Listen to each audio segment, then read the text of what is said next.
এই এটা কি দেখতে পাচ্ছি? এটা আদিত্য বিরিয়ানি, এটা তো কাটাপ্পা দাদা মনে হচ্ছে। এই তো কি 80 টাকায় চিকেন বিরিয়ানি? কি বলছে রে? এই এদিকে এদিকে কি দাদা মরা মুরগি বিক্রি করছো নাকি? কি সব এসব মিথ্যা কথা বলছো? নমস্কার দাদা, মরা মুরগি সবই মরা মুরগি। কেউ বাসি তাহলে নিশ্চয়ই বাসিও। বাসি বলতে কিছুই নেই। যখন আমি ওয়াশ করব, যে কোনো লোক এসে প্রমাণ দেখতে পারবে। মানে বলতে চাইছো যে কোনো এসে তোমার দেখতে পারবে।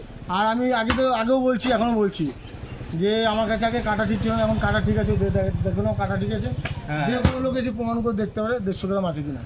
না যদি আর 150 গ্রাম কম হয় তাহলে 150 গ্রাম আপ যদি না হয়, আর যদি শকুনা চিকেন না হয়, আমি গোল খুলে দিয়ে দেবো। গাইস দেখতে পাচ্ছ দাদা যখন এত বড় কথা বলেছে, তার উপর কিছু বলার সাহস বা অধিকার কোনোটা নেই আমার। আর আমার কাছে 2-3 রকম সাইজ আছে, মটনও আছে, চিকেনও আছে। চিকেনেরও সাইজ দেখিয়ে দাও। দেখো, চিকেনেরও সাইজ দেখো, এই দেখো।